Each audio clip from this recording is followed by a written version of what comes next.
నమస్తే. మనము విద్యారణ్య స్వామి వారు రాసినటువంటి వేదాంత పంచదశి మాట్లాడుకుంటున్నాము. ఆ మహానుభావుడు మొత్తం 3 టాపిక్స్ అంటే 3 చాప్టర్స్గా రాశారు. ఫస్ట్ చాప్టర్ వచ్చేమో సత్కి సంబంధించి, రెండోదేమో చిత్తుకి సంబంధించి, మూడోది వచ్చి ఆనందానికి సంబంధించి. వీటిని 3 కూడా 5 టాపిక్స్గా టోటల్గా 15 టాపిక్స్ రాశారు. ఆయన పాపం ఆ మహానుభావుడు ఏంటి ఆయన చెప్పదలుచుకున్నది యాక్చువల్గా ఇప్పుడు అసలు నేను దాన్ని ఏమంటారు ఆ పుస్తకం పేరు కూడా మర్చిపోయినాను. అంటే నేను ఇప్పుడు శ్రవణం చేసిందనండి, మననం చేసిందనండి, నిధిధ్యాసలో ఉన్నామనుకోండి, ఎంత మనసుకి ఒక రకమైనటువంటి ఆనందం అనండి, లేకపోతే ఆశ్చర్యం అనండి, లేకపోతే మహిమ అనండి, లేదు దుఃఖం అనండి. దుఃఖం అంటే సంతోషంతో వచ్చే దుఃఖం. అలా అనిపించింది నాకైతే ఈరోజు ఇది వినడము. దీని గురించి రిఫరెన్స్ చూస్తే ఏం చెప్పారు ఆయన? ఫస్ట్ ఏం చెప్పారు? ఎంతసేపు చెప్పినా ఒకటే చెప్పారు. ఏం చెప్పారు? సత్ అంటే పరమాత్మతత్వం అనేది ఉన్నది. అది ఎవరికి తెలుసు? చిత్తుకు తెలుసు. అంటే ఆ చిత్ అంటే కాన్షియస్నెస్ అనండి, అవేర్నెస్ అనండి, ఎరుకనండి, స్ఫురణ అనండి, జ్ఞానం అనండి, వాట్ ఎవర్ ఇట్ మేబీ. ఆ ఎక్స్పాన్షన్ అంతా ఒకటే అనేటువంటి విషయం గ్రహణకు రావడం ఆనందం అని చెప్పున్నారు. ఇప్పుడు ఈ సత్తులో ఎన్ని చాప్టర్స్ చెప్పారు? 5 చెప్పారు. ఏంటి దానికి ఏం పేరు పెట్టారు? పంచకోశ వివేకం అన్నారు. వివేక పంచకం అన్నారు. వివేక పంచకం అంటే ఏంటి? దీన్ని ఈ సత్తుని నీ వివేకంతో విడగొట్టి చూసుకో, అప్పుడు నీకు విషయం తెలుస్తుంది. ఈ 99 విశేషాలే ఉన్నది ఒకటే. సత్ అంటే ఒకటే పరమాత్మతత్వం ఉన్నది, అది నీ గ్రహణకు వస్తుంది అని చెప్తారు. దానికి ఆయన 5 టాపిక్స్కి 5 పేర్లు పెట్టారు. పంచభూత వివేకం, పంచకోశ వివేకం, తర్వాత ద్వైత వివేకం, ఆ తర్వాత ద్వైత వివేకం తర్వాత మహావాక్య వివేకం. అంటే ఏంటి? ఈశ్వరుడు ఎక్కడో కూర్చొని ఏం సృష్టి జరగలేదు. సృష్టి సత్ అనేటువంటిది పరమాత్మతత్వం అణువణువు ఉన్నది, అది వ్యక్తమైంది, అది మనకు తెలుస్తుంది అని చెప్తూ రెండోది ఏం చెప్పారు? జ్ఞానదీపకం చెప్పారు. దాన్ని దీప పంచకం అంటారు. మరి దాన్ని ఎలా కనుక్కోవాలి అంటే అక్కడ పైన ఏం చెప్పారు? వివేకాన్ని ఉపయోగించి కనుక్కోమన్నారు. ఇక్కడ ఏం చెప్పారు? నీ జ్ఞానాన్ని ఉపయోగించి తెలుసుకోమని చెప్పారు. అల్టిమేట్ ఏంది? వివేకం అన్నా జ్ఞానం అన్నా పెద్ద తేడా ఏం కాదు. వివేకం అంటే గ్రహించడం, ఇప్పుడు జ్ఞానం అంటే ఏంటి? నీ జ్ఞానంతో ఐడెంటిఫై చెయ్యి, గుర్తించు అన్నారంటే. అంతే, గుర్తించడం తప్ప నువ్వేదో చెయ్యి, దానికోసం ఏదో చెయ్యాలని ఆయనేం చెప్పాల. గుర్తించకుండా ఆపుతున్నది ఏంటి? ఇవన్నీ సత్యాలు అనుకుంటున్నాము. ఏమనుకుంటున్నాము? అన్నీ ఇప్పుడు మనకు కనపడుతున్నటువంటి ప్రపంచం కానీ, మన జీవత్వం కానీ, ఆ తర్వాత ఈ కనపడుతున్నటువంటి విశేషాలన్నీ కూడా సత్యం అనుకుంటున్నావు అని చెప్తూ దీన్ని ఎట్లా నువ్వు గ్రహించాలి అంటే, ఇప్పుడు ఫస్ట్ టాపిక్ ఏం చెప్పాడు? చిత్రదీప ప్రకరణం, తృప్తి దీప ప్రకరణం, నాటక దీప ప్రకరణం, కూటస్థ దీప ప్రకరణం, ధ్యానదీప ప్రకరణం అని మళ్ళీ ఇక్కడ 5 చెప్పారు. ఈ 5 ఏంటి? ఉన్నదంతా ఒక కూటస్థమే. సత్ అనేది ఉండడం అని చెప్పారు కదా. ఇక్కడ ఏం చెప్పాడు? ఆ సత్ ఎలా ఉంది? ఒక కాంతి రూపంలో వ్యక్తమైనట్టుంది. అంటే ఏంటి? అది జ్ఞానము. దాన్ని నువ్వు కనుక్కోవాలంటే నీ దగ్గర ఉన్నటువంటి ఆధారం ఏంటి? జ్ఞానమేను. మరి కనపడుతున్న ప్రపంచం కానీ, నీ దృష్టికి వస్తున్నవన్నీ కూడా ఇవన్నీ కూడా అసహజం. వాటిని నువ్వు క్యాజువల్గా తీసుకుంటూ నీలో నువ్వు ఉంటూ నీ జ్ఞానాన్ని ఆ జ్ఞానంతో లింక్ చేసేస్తే వచ్చేది ఆనందమేను. అల్టిమేట్ ఏంటి? ఉన్నదంతా జ్ఞానం, ఆనందం అని చెప్పాడు. తర్వాత 3వ టాపిక్ ఏం చెప్తున్నాము ఇప్పుడు? ఆనంద పంచకం చెప్తున్నారు. ఆనంద పంచకంలో బ్రహ్మానందం చెప్పారు, ఆత్మానందం చెప్పారు. ఇప్పుడు 3వది ఏంటి మనం మాట్లాడుకుంటున్నాం? అద్వైత ఆనందం. దాదాపు 6 టాపిక్స్ అయిపోయిన 6 సార్లు మాట్లాడుతున్నట్టున్నాము. ఈరోజు కూడా అద్వైత ఆనందమే చెప్పారు. ఏంటి అసలు అద్వైత ఆనందం అంటే ఏంటంటే, ఇప్పుడు మొత్తం ఏంటి చెప్పదలుచుకున్నది ఏంటి ఆ మహానుభావులంటే, అన్నిటికీ మూలం ఏంటి? ఎక్కడా తెలుస్తోంది మనకి? మన మనస్సే. ఎవరు చెప్పినా ఏం చెప్పినా అందరికీ అవగాహనకు వస్తున్నది ఏంటి అంటే, మన మనస్సు, మన బుద్ధి, మన జ్ఞానం అంటాడు. జ్ఞానం అంటే మళ్ళీ అల్టిమేట్ ఏం లేదు, మన జ్ఞాపకాలే. ఈ జ్ఞాపకాలన్నీ ఎలా ఏర్పడ్డాయి మనలో? ఒక వృత్తుల్లా అంటే వాసనల్లాగా ఏర్పడ్డాయి అంటాడు. వాసన అంటే ఏంటి? కనపడదు. అంటే ఇప్పుడు మనకు ఒక ప్రాబ్లం జరగబోతోంది రేపు, లేకపోతే రేపు ఒక ఆనందం రాగబోతుంది. దానికి కారణం ఏంటి? కారణం తెలియదు, అంతే కదా. రేపు వితిన్ సెకండ్ ఇప్పుడు కరోనా వస్తుందని ఎవరన్నా, ఇంతమంది ఋషులు ఉన్నారు, ఇంతమంది ఇప్పుడు రిలీజియన్ వాళ్ళందరూ, అన్ని మతాల వాళ్ళు మాకు అసలు మా దేవుడు గొప్ప కాదంటే మా దేవుడు గొప్ప కాదని గోల చేస్తున్నారు ఆ వీడియోల్లో. ఒక్కళ్ళైనా సరే వాళ్ళ బుద్ధిని ఉపయోగించి ఒక్కళ్ళన్నా విషయాన్ని మాట్లాడుతున్నారా? అంతకుముందు జరిగిన విషయం గురించి ఎవరైనా ఒక్కళ్ళు చెప్పారా? చర్చిలు మూసేశారు, దేవాలయాలు మూసేశారు, మాస్కులు మూసేశారు, ఎవరి ప్రాణాలు వాళ్ళ చేతుల్లో పెట్టుకున్నారు. మరి పాస్టర్లే చచ్చిపోయినారా? డాక్టర్లే చచ్చిపోయినారా? లేకపోతే ఋషులే చచ్చిపోయినారా? ఎందుకు జరిగింది ఇదంతా? ఒక్కళ్ళు కాకపోతే ఒక్కళ్ళైనా వాళ్ళ బుద్ధిని ఉపయోగిస్తున్నారా? లేదా ఆ మతం మంచిది కాదు, ఆ మతం వాళ్ళని పంపించాలి, ఈ మతం మంచిది కాదు, వాళ్ళేదో మతం మార్పిళ్ళు చేస్తున్నారు, ఎక్కడ పట్టిన దూషణలు తప్ప ఇంకొకటి లేవు. వీటన్నిటికీ కూడా ఏంటి, మనం హిందువులైనా, అంటే హిందూ అంటే ఏంటి, ఎక్కడ మన ఋషులు ఎక్కడ హిందూ అనేటువంటి పదం వాడలేదు. సనాతన ధర్మం, సనాతన ధర్మం అంటే ఏంటి, మొన్నెవరో ఇంకొక మతం వాళ్ళు కూడా చెప్తున్నారు, వాళ్ళకి చెప్పింది కూడా జీవన విధానమే. ఏ మతంలో చెప్పినా జీవన విధానమే చెప్పారు. మంచిగా బతుకు, మంచిగా ఆలోచించు, మంచి చెడ్డ కోరికలు పెట్టుకోవాకు, పక్క వాళ్ళకి సహాయం చేయమని చెప్పున్నారు. కానీ చంపండి మతం కోసం, దేవుడు ఎక్కడో ఉన్నాడని ఏ మతంలోనే చెప్పలే. అసలు మన సనాతన ధర్మంలో అసలు చెప్పలే. సనాతన ధర్మంలో చెప్పిందంతా ఏంటి, ఏం చెప్తున్నారు, ఇప్పుడు అందరికీ ఉన్నది ఒక మనసు ఉన్నది. ఇప్పుడు ఈ మనసు ఉంది, లౌకికంగా సంబంధించినటువంటి నువ్వు ఏ కోరిక తీసుకున్నా అది తాత్కాలికమే. అది ఏమి పర్మనెంట్గా నీకు ఆనందాన్ని ఇవ్వదు. ఆనందం అంటే మళ్ళీ సంతోషాన్ని ఇవ్వదు, అంటే తాత్కాలికంగానే నీకు సంతోషాన్ని ఇస్తుంది. తర్వాత ఆ ఇచ్చిన సంతోషం కూడా నీకు ఎప్పుడైనా పర్మనెంట్గా ఉంటుందా, ఏం ఉండదు. నీకు అంతకుముందు ఎప్పుడో చిన్నప్పుడు కలిగినటువంటి ఆ సంతోషాన్ని నువ్వు వెనక్కి తిరిగి చూసుకుంటే, అయ్యో పొరపాటు పడ్డానే, అప్పుడు నేను ఎందుకు అలా చేశాను అనేటువంటి ఆలోచనే వస్తుంది. అంటే ఏంటి, ఆ చేయించింది, చేస్తున్నది, చేయబోయేది అంతా ఎవరు, మనస్సు. అంతే, మనసు తప్ప ఇంకొకటి ఏం లేదు. కాకపోతే ఈ మనసుకి ఏం పెట్టేసుకున్నాం మనం, మనసుకు పెట్టుకున్నవన్నీ ఏంటి, వాసనలు. వాసనలు అంటే ఏంటి, మనకి తెలియదు, అదే కారణం. ఈ కారణం ఎలా ఉంది అంటే ఏంటి, మన కోరికలు ఉన్నాయి. ఎందుకు వస్తుంది ఆ కోరిక, లోపల నాకున్నటువంటి వాసన. ఈ వాసన వల్ల ఏమొస్తుంది, వాసన ఎలా, ఈ వాసన అంటే ఏంటి, మళ్ళీ మనకున్నటువంటి కోరికలన్నీ ఒక వృత్తులు, ఈ వృత్తులన్నీ చేసి చేసి చేసి చేసి అవి వాసనల్లాగా మారిపోయాయి. దానివల్లనే ఈ జరుగుతున్నటువంటి వ్యవహారం అంతా జరుగుతుంది. ఇప్పుడు ఈ మహానుభావుడు ఇక్కడ ఏం చెప్తాడు, అందుకని ఇప్పుడు ఈ పట్టించుకున్న వాసనని తీసేసి ఏం వాసన పట్టించుకోమంటాడు, గట్టిగా పట్టుకున్నావు కదా ఈ ప్రపంచ వాసన, లోక వాసన, శాస్త్ర వాసన కూడా తప్పేనంటున్నాడు. శాస్త్ర వాసన కూడా ఏంటి, నా అంత బాగా ఎవరు చదవడం లేదు, నా అంత బాగా ఎవరు చెప్పుకోవడం లేదు, నా అంత బాగా ఎవరికి అర్థం కావడం లేదు, అది కూడా వాసనే. ఇప్పుడు మనకి ఏదైనా డౌట్ వస్తుంది, పోయి పుస్తకం తీసి చూస్తాము. ఎందుకు చూస్తాము, ఆ పుస్తకంలో ఉందని నాకు ఎలా తెలుసు, అది వచ్చినటువంటి వాసన. అంటే ఈ మూడు కూడా వాసనలే. కాకపోతే ఈ వాసనలు ఎలా తయారైపోయాయి, భగవతత్వం అనేది ఉన్నది కేవలం సత్తు చిత్తు తప్ప ఇంకొకటి ఏమీ లేదు. ఈ సత్తు చిత్తు ఎట్లా వ్యక్తమైంది అంటే మార్చుకుంది. అంటే ఏంటి, రూపాలు మారడం అంటారు. ఇప్పుడు మారడం అంటే ఎట్లా, ఇప్పుడు ఆకాశం ఉన్నది, ఆకాశము అంటే ఏంటి, సత్తు చిత్తొక్కటే వస్తువు, పదార్థం, భగవతత్వం. మిగిలినవన్నీ నామరూపాలే అంటారు. అంటే ఇప్పుడు ఆకాశం ఉన్నది, ఆకాశం ఎలా ఉంది, ఖాళీగా ఉన్నది. ఖాళీగా ఉన్నదంటే ఖాళీగా ఉన్నది అని అన్నాము అంటే ఏంటి, ఉండడం కాదు. పరమాత్మతత్వం అనేది ఉండడం, ఆ ఉండడం స్ఫురించడం. ఇప్పుడు ఉన్నది అంటే ఎలా ఉంది, నామంగా ఉంది, అంతే కదా. ఇప్పుడు ఆకాశం అని మనం పేరు పెట్టాము. ఎందుకు ఆకాశం అని పేరు పెట్టాము, ఆ ఆకాశం మనకు అవకాశం ఇచ్చింది ఉండడానికి, అంతేగా. స్పేస్లోనే కదా మనం ఉన్నది. ఆ ఆకాశంలో నుంచి ఏమొచ్చింది, ఆకాశమానికి దానికి ఒకటే ఒక లక్షణం, ఏది, ఉన్నది అనేటువంటి లక్షణం. దానికి తుది లేదు, మొదలు లేదు, ఏమీ లేదు. అందుకే భగవతత్వాన్ని మనకు రిఫరెన్స్ ఇవ్వాలి అంటే ఆకాశంలాగా అంటారు. ఆకాశం అంటే జస్ట్ ఖాళీ, అంతే. అటువంటి ఆకాశంలో నుంచి ఏం వ్యక్తమైనవి, గాలి, వాయువు వ్యక్తమైనది. వాయువుకు 2 లక్షణాలు అంటాడు. ఏమేం లక్షణము, గాలి మనకు ఒక స్పర్శ తగిలిస్తుంది. గాలి అంటే గాలి ఉంది అని మనం ఏం కంటితో చూడలేము, కానీ గాలిని మనం అనుభవంలోకి తెచ్చుకోవచ్చు. అట్లాగే మూడోది వచ్చేమో వాయువు తర్వాత అగ్నికి ఎన్ని లక్షణాలు ఉన్నాయి, 3 లక్షణాలు ఉన్నాయి అంటాడు. ఏంటి, మండే శక్తి, కాలుతుంది, ఈ తర్వాత కలుపుకొని వెళ్ళిపోతుంది, అంతే కదా. ఏమన్నా మంటలవి దహించేస్తుంది కదా, అది అగ్ని లక్షణం. మూడోది ఏమంటాడు, తర్వాత నాలుగోది ఏమంటాడు, అది వచ్చి నీళ్ళకున్న లక్షణం ఏంటి, క్లియర్ చేసేస్తుంది, ఏదైనా కూడా క్లీన్ చేస్తుంది. అంటే అది దాని లక్షణం, దానికి 4 లక్షణాలు ఉంటాయి అంటాడు.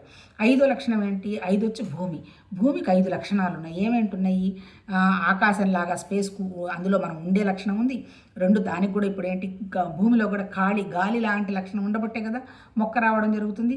3వది వచ్చేమో రూపం, కనపడుతోంది కదా కంటికి ఎలా ఉంది ఏంటి అని. 4వది ఏంటి, జలతత్వం కూడా దానికి పనిచేయబట్టే కదా అందులో నుంచి మొక్కలు వస్తున్నాయి. అట్లా 5. అట్లాగే మన శరీరానికి కూడా ఈ 5 లక్షణాలే ఉన్నాయి. మన శరీరం పైకి కనపడుతుంది, దీనికేంటి మాంసము, కండరాలు, ఇవి ఎముకలు, ఇవన్నీ కూడా భూమితత్వం. అట్లాగే నీళ్ళకు సంబంధించిందంతా కూడా వాటరు, రక్తం గిక్తం అంతా వచ్చి వాటర్ అవుతుంది. అట్లాగే ఏంటి ఆకలి తిన్నది అరుగుదల అంతా అయిపోయేటప్పటికి అగ్నితత్వం. అట్లాగే స్పర్శ చర్మం వచ్చేసేసి వాయుతత్వం. ఈ చర్మం తీసేస్తే లోపల శరీరాన్ని ఎవరైనా చూడగలుగుతారా? చూడలేరు. అలాగే ఆకాశతత్వం అంటే శబ్దం. అంటే ఏంటి ఒక ఎక్స్పాన్షన్ ఏంటి, ఒక శూన్యం లాంటి దాంట్లో ఒక రూపంలాగా ఒక నామంలాగా వ్యక్తం అవటం అనమాట. అది ఆకాశతత్వం. అంటే ఏంటి? సత్ చిత్ తప్ప మిగిలినవన్నీ కూడా నామరూపాలే. నామరూపాలు ఎప్పుడైతే వస్తాయో ఏం చేస్తాము? క్రియ చేస్తాం, అంతే కదా. ఆ క్రియ ఎట్లా జరుగుతుంది? మళ్ళీ శరీరం ద్వారా జరుగుతుంది. ఈ నామరూప క్రియలు జరుగుతూ అంటే ఏంటి? అది అంతా మనం ఎక్స్పాండ్ చేసుకుంటూ పోతున్నాం, అంతే కదా. ఒక 60-50 సంవత్సరాల నాడు జరిగితే ఇంత సృష్టి లేదు కదా. అందుకని ఏం చెప్తున్నాము, ఇవన్నీ కూడా వ్యక్తం అవుతున్నవే తప్ప అసలు అవ్యక్తం కాకుండా ఉన్నది ఏంటి అంటే అది భగవతత్వము, సత్. ఆ సత్ అనేది ఎవరికి తెలుస్తుంది అంటే చిత్ అంటే మళ్ళీ ఎవరంటే అది నువ్వే. కాకపోతే ఏంది, లోపల నువ్వున్నటువంటి నీ పరమాత్మ తత్వాన్ని నువ్వు మర్చిపోయి ఈ పైవన్నీ వేసేసుకున్నావు. ఏమేమి వేసుకున్నాము? ఫస్ట్ వచ్చేంటి, మన చిత్తులో మనలో మనకు తయారైంది ఫస్ట్ కర్తృత్వ భావన. నేను చేస్తేనే అంతా అవుతుంది, నా వల్లే అనేది శరీరం ద్వారా జరుగుతుంది. రెండోదేమో బుద్ధి, విజ్ఞానమై కోసం. అది ఎంతసేపటికేంటి, నా బుద్ధి, నేను, నా జ్ఞానం, నా గొప్పతనం అదైపోతుంది. తర్వాత మూడు వచ్చేంటి, ఇంద్రియాలు. అంటే వీటన్నిటికీ కూడా మళ్ళీ ఏమంటారు, ఫస్ట్ చెప్పింది ఏంటి, కర్తృత్వాత్మ. తర్వాత రెండోది వచ్చేమో విజ్ఞానాత్మ. మూడోది వచ్చేమో ప్రాణాత్మ, ప్రాణం ఉన్నది కదా. ఇట్లా ప్రాణాత్మ. ఆ తర్వాత లాస్ట్లో కనపడేది దేహాత్మ. అంటే ఏంటి, బేస్ ఏంది, ఇప్పుడు చెప్పింది ఏంది ఆయన, ఫస్ట్ పైనుంచి ఆకాశము, తర్వాత వాయువు, అగ్ని, తర్వాత నీళ్లు, తర్వాత భూమి, ఇవన్నీ కూడా వ్యక్తమైనట్టు కనపడుతున్నాయి. అవి నామరూపాలే. అట్లాగే మన వ్యవహారం ఏంటి, మన వ్యవహారం కూడా మన శరీరం ఉంది. తర్వాత నాకు శరీరం ఎలా ఉంది, నాలో ప్రాణాత్మ ఉండబట్టే శరీరం ఉంది. ఈ ప్రాణాత్మ దేని ద్వారా ఉన్నది, నా మనసు ద్వారా ఉన్నది. మనసన్నా మళ్ళీ బుద్ధన్నా, జ్ఞానమన్నా, విజ్ఞానాత్మన్నా ఒకటే. ఇవన్నీ కాక ఏంటి, లోపల ఇవన్నీ కానిది లోపల ఒకటి ఉన్నది, అదే చిత్ అంటాడు. చిత్ అంటే ఏంటి, ముఖ్యాత్మన్నా, పరమాత్మన్నా, ప్రత్యేగాత్మన్నా, నేను అనేటువంటి భావం. ఈ నేను అనే దాని భావాన్ని నేనేమైనా తప్పించుకోగలుగుతానా? కళ్ళు మూసుకొని ధ్యానం చేస్తున్న లోపల నేను అనేది ఉంటుంది. ఈ నేను అనేది ఏంటి, నాకు తెలియడం. ఈ ఉండడం అనేది ఎలా ఉన్నాము, శరీరం ద్వారా ఉన్నామంటే ఎలా ఉన్నాము, పరమాత్మతత్వం వ్యక్తమైంది కాబట్టి ఈ రూపంగా కనపడుతున్నది అనేది ఉండడం. దానికి నిన్న ఒక పదం చెప్పాడు కదా, నిర్వచనీయం అని. ఇప్పుడు నేను నన్ను నిర్వచించుకోగలుగుతాను. నాకు ఇప్పుడు నేను పైకి ఎన్ని కథలు చెప్తున్నా, ఎన్ని మాట్లాడుతున్నా, నా లోపల ఏం ఆలోచనలు ఉన్నాయి అనేది నాకు తెలుసు. ఇప్పుడు మీరే ఉదాహరణ మనమే తీసుకుందాం. ఎవరైనా ఒక మనిషి వస్తారు, యాక్చువల్గా ఆ మనిషి మీద మనకు పెద్ద మంచి అభిప్రాయం ఏముండదు, వాళ్ళ మీద చాలా నెగిటివ్ ఒపీనియన్స్ ఫామ్ చేసుకొని ఉంటాం. కానీ ఎదురుగా రావడం ఆహా ఓహో అని చాలా గొప్పగా రిసీవ్ చేసుకొని వాళ్ళని ఆలింగనం చేసుకొని అసలు వాళ్ళు లేనిదే మనం లేనట్టు అంటాం. కానీ నీకు తెలుసు లోపల, అంటే నీకు ఎలాంటి భావాలు ఉన్నాయి, నీ ఆలోచన ఏంటి, నువ్వేం చేయబోతున్నావు, ఏం చేస్తున్నావు అనేటువంటి నువ్వు తెలుసు. ఆ నీకు తెలియడం అనేది నిర్వచనీయం. కాకపోతే ఇప్పుడు వచ్చిన వాళ్ళు ఉంటారు కదా, వాళ్ళు కూడా ఆహా ఓహో అనుకుంటూ వస్తున్నారుగా, కానీ అనిర్వచనీయం. వాళ్ళ లోపల భావాలు నీకు తెలియదు. అంటే ఏంటి, నీకు తెలియదు అంటే ఇవాళ నీకు అద్భుతంగా ఉన్న వ్యక్తి ఇంకొక వారం 10 రోజుల తర్వాత ఏదో ఒక చిన్న విషయంలో నీ గురించి ఏదో అవతల వాళ్ళకి చెప్పారు అనేటువంటి భావం నీకు తెలిసిన వెంటనే ఒక 40-30 సంవత్సరాల అనుబంధం ఉన్నటువంటి మనిషిని కూడా నువ్వు వదలడానికి సిద్ధంగా ఉంటావు. అంటే శరీరంగా కదా, మానసికంగా పెద్ద ఇంప్రెషన్ పెట్టుకోకుండా ఉంటావు. దానికి కారణం ఏంటి? దానికి కారణం ఏంటంటే ఈ ప్రపంచ దృష్టి అంతా కూడా అనిర్వచనీయం అంటాడు. అనిర్వచనీయం అంటే ఏంటి, క్షణం మారుతోంది. మనకే తెలుస్తుంది కదా, మనకి ఎవరు ఎక్స్ప్లెయిన్ చేయాలి? ఇప్పుడు నిజం చెప్పాలంటే ఈ రాసిన పుస్తకాలని ఎవరి కథలు? మన కథలే. ముఖ్యంగా నా కథే అనుకోవచ్చు, అంతే కదా. ఇప్పుడు నిన్నటిదాకా అద్భుతంగా ఉన్న విషయం ఇవాళ అద్భుతంగా లేదు. నిన్నటిదాకా ఒక పదార్థం మీద పిచ్చ క్రేజ్ ఉంటే ఈ హెల్త్ పాయింట్ మీద ఏదైనా చెప్పారు అంటే దాన్ని వదిలేస్తాం. అది అసలు దాని మీద మనకి ఇష్టం కూడా ఉండదు. అంటే ఏంటి, మన మనసు ఎంతసేపటికి ఏంటి రకరకాలవన్నీ తగిలించుకుంటూ మనకి ఇష్టం, అయిష్టం, తర్వాత అన్ని అనుకూలమైనవే నా దగ్గర ఉండాలనేటువంటి వేషాలన్నీ ఇది వేసుకుంటూ ఉంటుందన్నమాట. వేసుకుంటున్న వేషాలు అవన్నీ ఏంటి, ఈ ముఖ్యాత్మ అంతా వెనక్కి వెళ్ళిపోయింది. ఎందుకు ముఖ్యాత్మ వెళ్ళిపోయి ఇప్పుడు ఈ వాసనలన్నీ గట్టిగా తగిలించుకొని కూర్చున్నాం. ఏం వాసనలు? లోకం వాసన. ప్రపంచంలో ఉన్నదంతా అక్కడ పేరు తెచ్చుకోవాలి, ఇక్కడ పేరు తెచ్చుకోవాలి, వాళ్ళు ఇట్లా వీళ్ళు, ఇదంతా వాసనే. రెండోది ఏంటి, దేహ వాసన. ఇది నేను, నా దేహం, నా ఆహారం, నా గొప్పతనం, ఇదంతా దేహ వాసన. రెండోది ఇది కాక మూడో కొత్త వాసన ఇంకోటి ఏంటి, శాస్త్ర వాసన. అది కూడా వాసనే. అందుకని ఆయన ఏం చెప్పాడు, ఈ వాసనలన్నీ నువ్వు తగ్గాలి అంటే నీకు రెండో మార్గం లేదు, నీకు ఒక ప్రయాణం చేస్తే తగ్గుతుంది అంటాడు. ఆ ప్రయాణం అంటే ఏంటి? ఇప్పుడు నువ్వు బస్సు ఎక్కావు, ఏ బస్సులో ఉన్నావు? ఇప్పుడు నువ్వు ప్రపంచ వాసన, దేహ వాసన, శాస్త్ర వాసన, ఈ 3 వాసనలో ఉన్నావు. ఇప్పుడు నువ్వు ఎక్కడికి ప్రయాణం చేయాలి? బ్రహ్మ వాసనకి ప్రయాణం చేయాలి. బ్రహ్మవాసన నీకు ప్రయాణం నుంచి బస్సులో కూర్చున్నావు, బ్రహ్మవాసన గురించి నువ్వు ఆలోచన చేస్తూ చేస్తూ చేస్తూ ఉన్నావు. ఆటోమేటిక్గా ప్రపంచవాసన, లోకవాసన, దేహవాసన ఏమైపోతుంది? ఇవి తగ్గిపోతూ ఉంటాయి. అంటే తగ్గిపోతూ ఉంటాయి అంటే ఇప్పుడు సడన్గా ఏదో నేను వాళ్ళకి పెద్ద యజ్ఞం చేశాను, నాకున్న ఆస్తి అంతా దాంట్లో ఖర్చు పెట్టేశాను, ఇదిగో ఈరోజు నేను అరగంట ధ్యానం చేశాను, లేకపోతే నేను అక్కడికి పోయినాను, ఆశ్రమానికి పోయినాను అంటే కాదు. ఇది ఎవ్వరు ఏమీ చేసేది కాదు, ఎవరికి వాళ్ళు చేసుకోవాల్సిన అనుభవం మాత్రమే. ఎట్లా అనుభవం రావాలి? అది నిరంతరంగా జరగాలి, క్రమంగా జరగాలి. కన్సిస్టెన్సీ అన్నాడు, అందుకే గౌరవంగా జరగాలి, ప్రేమగా జరగాలి. అంటే లాభం కోసమో ఇంకోటి ఏదో ఇది చేస్తే నాకు అది వస్తుంది అంటే ఇది ఎక్కడ ఏమీ రాదు. ఆ బ్రహ్మవాసన అనేటువంటి వాసన నీకు రావాలి అంటే ఈ వస్తున్న అనవసరమైనటువంటి ఆలోచనలు, ఈ వ్యవహారాలన్నీ నువ్వు వదిలించుకోవాలంటే ఆ వాసనని గట్టిగా పట్టుకొని నువ్వు ప్రయాణం చేస్తూ ఉంటే ఆ ప్రయాణంలో ఈ దేహవాసన, ప్రపంచవాసన, లోకవాసన శాస్త్రవాసన అవన్నీ కూడా చిన్నగా వెనక్కి వెళుతూ ఉంటాయి. అంటే సడన్గా ఎవరో నెత్తి మీద పెడితేనో ఇవన్నీ అయ్యేవి కాదు. మనమే ప్రయత్నం చేసుకుంటూ ఇవంతా వదిలేసుకుంటూ ఉన్నదంతా సత్ చిత్తే. ఈ నామరూప క్రియలన్నీ కూడా సత్ చిత్తులో నుంచి వ్యక్తమైనవనేటువంటి విషయాన్ని ఆయన చెప్తూ అది అనిర్వచనీయం అంటే ఏంటంటే ఏ విషయాన్ని కూడా ప్రపంచానికి సంబంధించింది. కానీ ఇప్పుడు శాస్త్రవాసన కూడా తీసుకోండి, మొన్న ఒక పుస్తకం అద్భుతంగా ఉంటుంది, ఈరోజు అలా ఉండదు. అంతకుముందు ఎప్పుడో 10-15 సంవత్సరాల నాడు మనం చేసినటువంటి ధ్యానమే అమ్మో నాకు ఎన్ని అనుభవాలు వచ్చేసాయి, నన్ను ఎక్కడికో వెళ్ళిపోయినాను, ఆ తర్వాత నాకు ఎంత మంచి సువాసనలన్నీ వచ్చేసాయి, అంతే భగవతత్వం అన్నట్టు అనిపించేది. ఇప్పుడు అవన్నీ ఆలోచన చేస్తే అవన్నీ కూడా ప్రతి నిమిషం కూడా మనసు చేస్తున్న తమాషా తప్ప ఇంకొకటి కాదు. ఈవెన్ శాస్త్రవాసన, భగవద్వాసనకు సంబంధించి దేనికి చేస్తున్నా మన మనసు ఆడుతున్న నాటకం. మనం ఉండాల్సిన స్థితి ఏంటంటే 24 గంటలు ఇది సత్, ఇది చిత్ అనేటువంటిది. అంటే ఏంటి? ఏ నామం నీ ముందున్నా, ఏ రూపం నీ ముందున్నా ఇదంతా కూడా ఆ సత్తు చిత్తులో వ్యక్తమైనటువంటి విషయం అనేటువంటి అవగాహన నీకు ఉండగలిగినప్పుడు నువ్వు అప్పుడు ముఖ్యాత్మతో కనెక్ట్ అయి ఉంటావు, అంటే నేనుతో కనెక్ట్ అయి ఉంటావు. ఇప్పటివరకు మనం దేంతో కనెక్ట్ అయి ఉన్నాము? నాది అనేటువంటి అన్ని భావాలతో కనెక్ట్ అయి ఉన్నాం. ఇప్పుడు మనం కనెక్ట్ అవ్వడం అంటే ఏంటి? నేను అనే భావంతో ఉండడం. కనెక్ట్ అవ్వడం అంటే మళ్ళీ అక్కడెక్కడో స్వర్గం నరకం ఉంది, ఎవరో దండేస్తారు, మిమ్మల్ని అందరినీ ఏదో లోకంలో కూర్చోబెడతారు అని ఆయన చెప్పలే, ఎవరు చెప్పలే.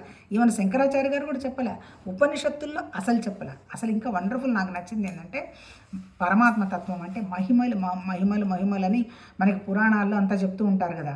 ఏంటి? గోవర్ధనగిరి పర్వతం చిటికిన వేలుతో ఎత్తాడు శ్రీకృష్ణుడు. ఇవన్నీ కూడా మనకి నమ్మకాలు కలిగించడమే.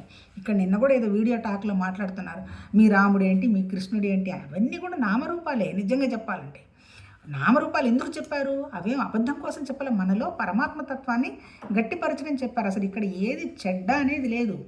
వాళ్ళు ఎందుకు చెప్పారు అవన్నీ? ఇటు రాముడు ఇలా జీవించాడు, ఇలా జీవించు, అట్లాగే కృష్ణుడు ఇలా జీవించాడు, ఎన్ని కష్టాలు వచ్చినా నోట్లో పెదవి మీద నవ్వు పోగొట్టుకోలే, అన్నీ చేశాడు. అన్నీ చేసి ఏం చేశాడు? నేను చేశానని ఆయన ఎక్కడ చెప్పలే, దాటిపోయినాడు అంతే తప్ప.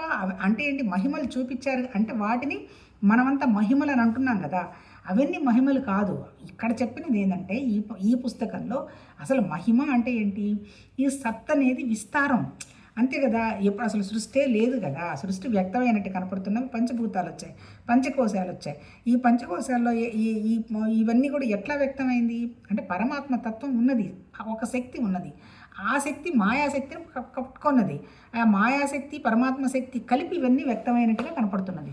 అది ఎలా ఎంత విస్తారమైంది? అడవులు, కొండలు, చెట్లు, చామలు, జంతువులు, పురుగులు, తర్వాత జీవులలో ఎన్ని రకాలు.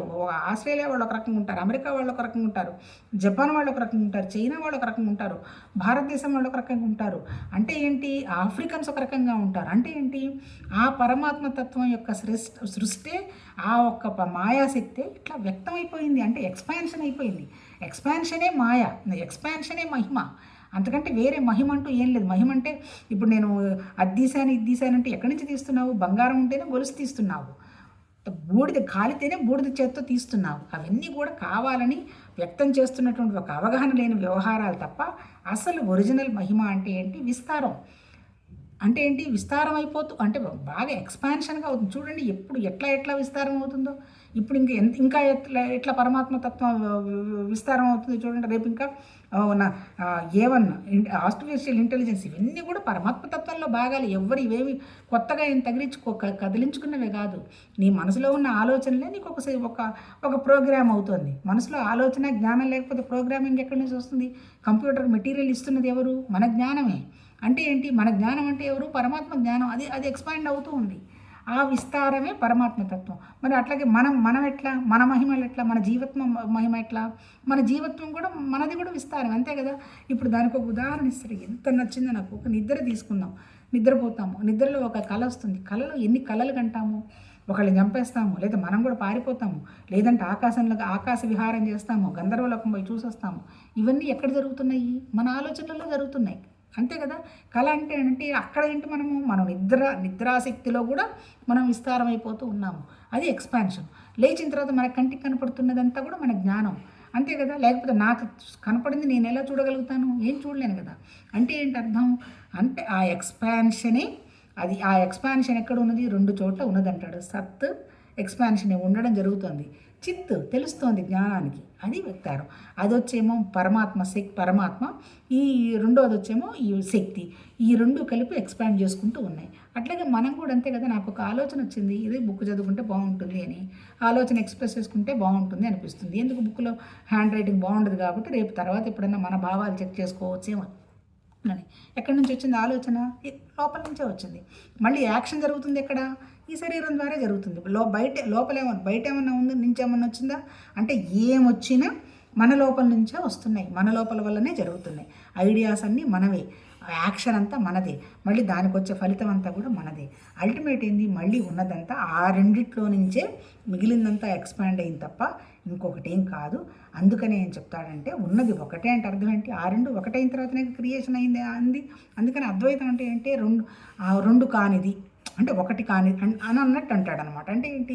ఉన్నవన్నీ 2 పదార్థాలు ఉండడం, అది మనకి తెలియడం. పరమాత్మ తత్వంలో ఎట్లయితే ఆ సృష్టి అలా ఉందో అట్లాగే మన జీవ సృష్టిలో కూడా ఉండడం మనకు తెలియడం ఉంది.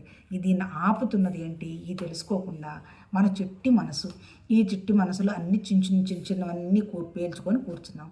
మన చిట్టి మనసు పెద్ద మనసుగా ఎక్స్పాండ్ అవ్వాలి. ఆ ఎక్స్పాండ్ అవ్వడమే బ్రహ్మవాసన, అదే బ్రహ్మానందం, అదే ఆ వాసన దృష్టిగా మనం ప్రయాణం చేయడం. దానికోసం నువ్వు చేయాల్సింది ఏమన్నా ఉందా? ఏమి చేయలే. బ్రహ్మవాసనని కన్సిస్టెన్సీ పెట్టుకో. ఏదో అప్పుడు కాసేపు ధ్యానం చేయడమో, ఇప్పుడు కాసేపు పూజ చేయడమో కాదు. ప్రతిరోజు నిరంతరంగా 24 గంటలు లోపల నీకు ఆ మానసిక స్థితి, ఆ అంతర్ముఖంగా ఆ భగవతత్వ స్థితి నడుస్తూ ఉండాలి. నడుస్తూ ఉన్నప్పుడు ఈ 3 వాసనలన్నీ పడిపోతూ ఉంటాయి. కాకపోతే పడిపోతాయా అంటే పూర్తిగా ఎట్లా పడిపోతాయి? దేహానికి ఏదైనా హెల్త్ ప్రాబ్లం వచ్చింది, దాని గురించి ఆలోచిస్తాము. అట్లాగే ఏదైనా ఒక డౌట్ వచ్చింది, మళ్ళీ ఎవరినన్నా అడగడమో, పుస్తకం తీయడమో చూస్తాము. ఆ దేహవాసన అయిపోయి అట్లాగే ప్రపంచంలో ఏదైనా ఒక విషయం చూస్తాము, ఆ మనసు అటు వెళ్ళిపోతుంది. కాకపోతే ఏంటంటే పర్మనెంట్గా వాటి మీద పెట్టకుండా లోపల అంతర్ముఖంగా నేను అనే దాని మీద పెడుతూ ఇదంతా జరుగుతున్నదంతా ఒక వ్యవహారం. ఇవన్నీ క్షణం, ఇప్పుడు ఇలా ఉంటుంది కానీ ఏమి పర్మనెంట్గా ఉండవు. క్షణం మారుతూ ఉంటుంది. ఆ మారుతుండే లక్షణం ఉన్నది మనసే, మారకుండా ఉన్నది ఒకటే తత్వం. ఆ మారకుండే ఉండే తత్వంలో ఉండి క్షణం మారుతున్నటువంటి ఈ మనసుని వినోదాత్మకంగా చూడటం తప్ప ఇంకా పరిష్కారం ఏమీ లేదు. దీన్ని కనుక నువ్వు చేసావు అంటే, బ్రహ్మవాసన కనుక నిరంతరం నువ్వు పెట్టుకున్నావంటే డెఫినెట్గా నీకు విషయం అర్థమవుతుంది అని చెప్పి ఈరోజు ఇంతవరకు చెప్పారు. చూద్దాం రేపు ఏం మాట్లాడుకుంటామో, రేపు ఏం శ్రవణం మననం నిధిధ్యాస ఏం జరుగుతుందో. వండర్ఫుల్ ఏంటంటే ఈ ఎక్స్పాన్షన్, ఏది చూసినా ఆశ్చర్యం అంటారు, అంతే కదా. మనుషులు నిన్ను చూస్తే ఏం సాధారణంగా ఉన్న మనుషులు ఉంటారు, వండర్ఫుల్గా వాళ్ళ క్రియేటివిటీ కానీ వాళ్ళ వ్యవహారం కానీ మనకు తెలుస్తుంది. అందుకని ప్రతిదీ అద్భుతం, ఆశ్చర్యమే. ఈ అద్భుతం, ఆశ్చర్యం, ఈ మహిమ అంతా కూడా పరమాత్మ తత్వానికి సంబంధించినవే తప్ప మిగిలినవన్నీ ఏవీ కాదు. ఇవన్నీ మనం ఆశ్చర్యంగా, మహిమగా, ఆనందంగా, అద్భుతంగా గ్రహిస్తామనే ఉద్దేశం కోసమే ఇలా వ్యక్తమవుతూ ఉన్నాయి తప్ప ఇంకోటి కాదు. కాకపోతే ఏం జరుగుతున్నా సత్తు చిత్తు ఉండడం మనకి స్పృహ జ్ఞానం అన్నీ మనకు తెలియడం అనేటువంటి భావనలో కనుక ఉండగలిగితే మిగిలిన వాటిలో నుంచి అన్నింటి నుంచి బయటపడి ఆ భగవతత్వానికి దగ్గరైపోతూ ఉంటాము. చివరికి అది మనమేనని తెలుసుకుంటామని చెప్పారు. చూద్దాం రేపు ఏం చెప్తారో. నమస్తే.